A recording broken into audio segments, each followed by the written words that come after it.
नमस्कार बच्चों, बीए तृतीय वर्ष की क्लास में एक बार पुनः आप सभी का बीए द्वितीय वर्ष की क्लास में आप सभी का स्वागत है। हम भर्तृहरि का जो नीति शतक आपके पाठ्यक्रम में विद्यमान है उसका हम अध्ययन प्रारंभ करेंगे। नीति शतक श्री भर्तृहरि के द्वारा लिखा गया है। नीति शतक में सभी प्रकार के श्रेष्ठ जो नीति से संबंधित, नैतिकता से संबंधित जो बातें हैं वो श्री भर्तृहरि जी ने यहाँ पर कहने का प्रयास किया है। और इसको नीति शतक इसलिए कहा गया है क्योंकि इसमें 100 श्लोक इसके अंदर विद्यमान हैं, 100 श्लोक इसमें बताए गए हैं, इसीलिए इसको नीति शतक कहा गया है।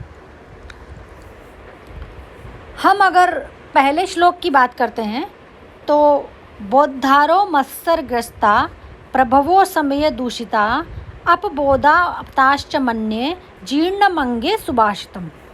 कहने का तात्पर्य ये है कि यहाँ पर सबसे पहले भर्तृहरि जी ने मूर्ख की निंदा, मूर्ख व्यक्तियों की निंदा, उसके द्वारा अपने इस किताब को, अपनी इस ग्रंथ को प्रारंभ किया है।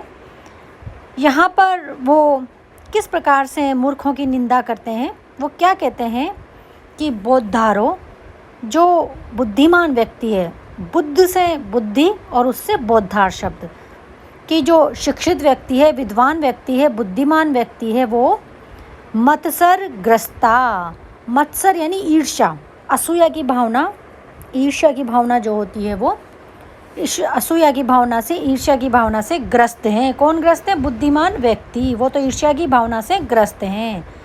और प्रभव से मतलब है प्रभावशाली। प्रभावशाली कौन? जो सत्ता में हैं, जो राजा लोग हैं। अभी के लिए हम बात करें तो नेता लोग, क्योंकि ये तत्कालीन समय की अगर बात करें, जब ये नीति शतक भर्तृहरि जी द्वारा लिखा गया था तो उस समय प्रभव वही थे जो राजा लोग थे, वो जो सत्ताधारी लोग थे, वो सब क्या हैं? समय दूषिता, समय यानी अभिमान से, दूषिता यानी कि भरे हुए हैं, यानी वो सब व्यक्ति अभिमान से ग्रसित हैं। उनको अपनी ताकत का अभिमान है, अपने समर्थता का अभिमान है, तो वो सब लोग अहंकार से ग्रसित हैं। अबोधपताश्च अन्ये, अबोधापता यानी कि जो अज्ञान से ग्रस्त हैं, जो व्यक्ति सामान्य लोग हैं, दूसरे लोग हैं, अन्य से तात्पर्य यहाँ पे सामान्य लोग, दूसरे लोग अज्ञान से ग्रस्त हैं। ऐसी स्थिति में जो है वो जो अन्य लोग अज्ञान से ग्रस्त हैं, सुभाषितम अंगे जीर्णम, कि सुभाषितम हितकर वचनों के द्वारा, अंगे जीर्णम वक्ता के शरीर के अंदर ही जीर्ण हो जाते हैं।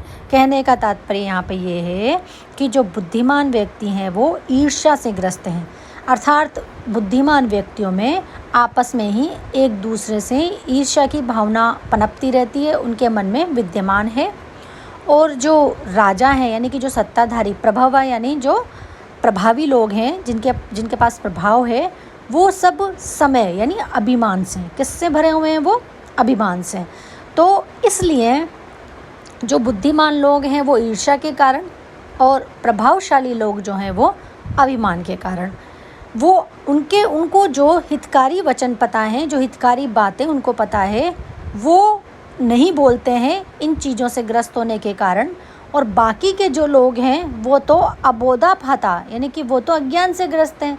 तो बाकी जो सामान्य लोग हैं वो तो वैसे ही अज्ञानी हैं, तो वो तो कोई ज्ञानपूर्ण बात बता ही नहीं सकते। तो इसलिए जो है इस पद्य में कवि समाज की उस दुरवस्था का वर्णन किया गया है कि जब क्या होता था, समाज जो है लोक हितैषी कवि के शिक्षा वचनों को सुनना ही नहीं चाहता था। क्योंकि समाज में मुख्यतः 3 वर्ग होते हैं, एक तो बुद्धिजीवी वर्ग, एक संपन्न सत्ताधारी वर्ग और एक सामान्य जनता। तो जब बुद्धिजीवी परस्पर ईर्ष्याग्रस्त हैं और जो सत्ताधारी हैं वो गर्व में चूर हैं, तो सामान्य जनता अज्ञान से ग्रसित है। तो कवि की जो हितकर उक्ति सूक्तियाँ होती है, हितकारी जो बातें कवि कहना चाहता है, उनको कौन सुनेगा। तो इसलिए वो व्यथित हैं और यह चाहते हैं कि हितकारी उपदेश जो वो दे रहे हैं उसको उपयुक्त श्रोता मिल सके, सही श्रोता मिल सके। ये बात यहाँ पर भर्तृहरि जी ने कहने का प्रयास किया है। दूसरा श्लोक आप लो। अज्ञे सुखम आराध्य सुखतरम आराध्यते विशेषज्ञ ज्ञान लव दुर्विग्धम ब्रह्मा अपि नरम न रंजीयते।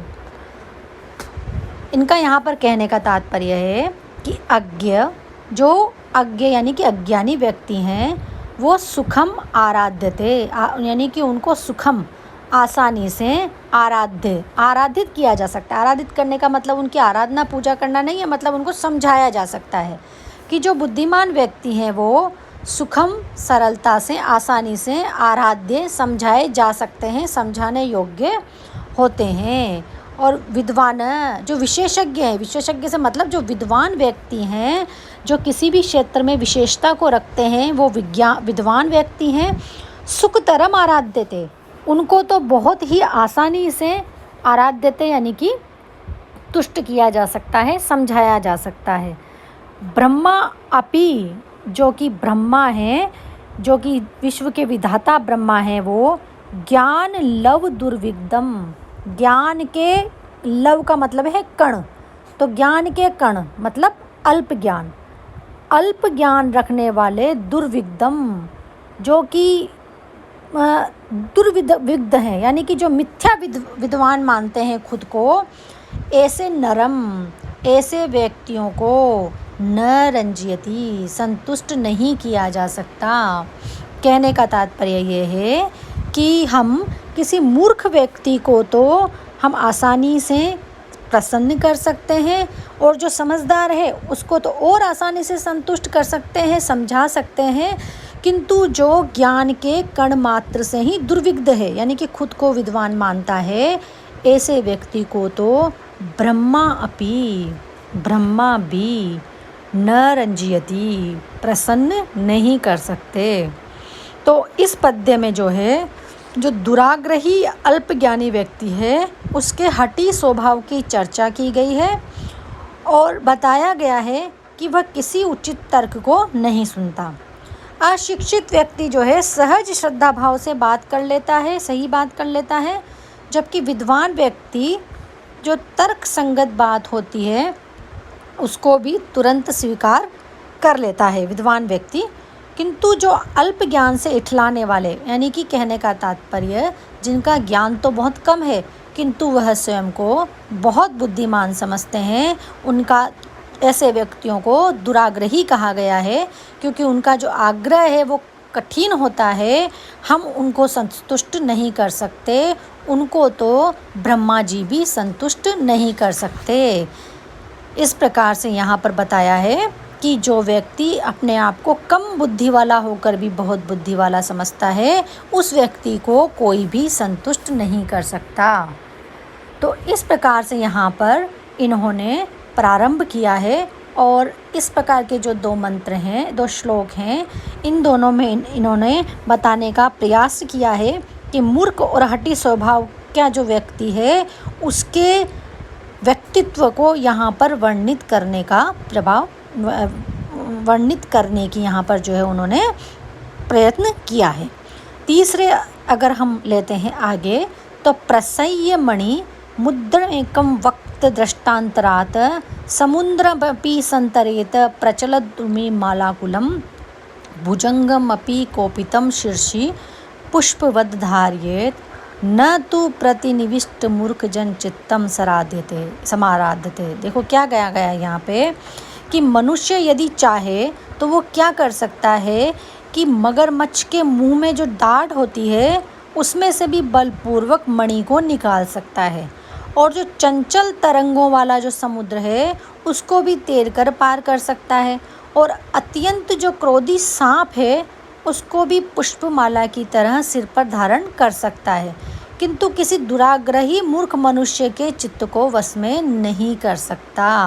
अर्थात मनुष्य इतने मुश्किल कार्य भी संपन्न कर सकता है, जैसे मकर वक्त्र दृष्टांतराम, मकर के वक्त्र यानी कि मुख, मगर के मुख की डाढ़ों के बीच में से प्रसह्य बलपूर्वक मणि को उद्धरेत निकाल सकता है। प्रचलद उर्मी, बहुत तेज तेज उर्मी यानी लहरें, बहुत प्रचल जो चलायमान लहरें हैं उनकी माला, मतलब एक के बाद एक जो लहरें आ रही है उनसे आकुलम व्याप्त समुद्रम, समुंदर को भी संतरेत तैर सकता है। कितनी कठिन बात है कि कोई व्यक्ति अगर चाहे तो जो समुद्र में, जब ऐसे साधारण समुद्र को तैरना ही मुश्किल होता है, किंतु अगर उसमें बहुत तेज़ तेज़ लहरें आ रही है तब भी कोई व्यक्ति चाहे तो उस समुद्र से पार कर सकता है। कोपितम भुजंगम अपि पुष्पवत शीर्षि धार्यते। कोपितम यानी कि क्रोधी, भुजंगम सांप को भी, पुष्पवत पुष्प के समान, शीर्षि धार्येत सिर पे धारण कर सकता है। कहने का तात्पर्य है कि व्यक्ति इतने कठिन कार्य कर सकता है। मूर्ख व्यक्ति के हठी स्वभाव का यहाँ वर्णन किया गया है कि किंतु वो प्रतिनिविष्ट मूर्ख जनस चित्तम न समारधेत, कि प्रतिनिविष्ट दुराग्रही मूर्ख जन चित्तम, मूर्ख व्यक्ति के हृदय को न आराधित, समझा नहीं सकता। कि कोई भी व्यक्ति अगर चाहे तो जैसे कि कोई मगर है, उसके मुंह में जो दांत के बीच में अगर मणि फंसी हुई है, जो कि मगर के मुंह में हाथ डालना कितना कठिन कार्य है, फिर भी वो उस कार्य को कर सकता है।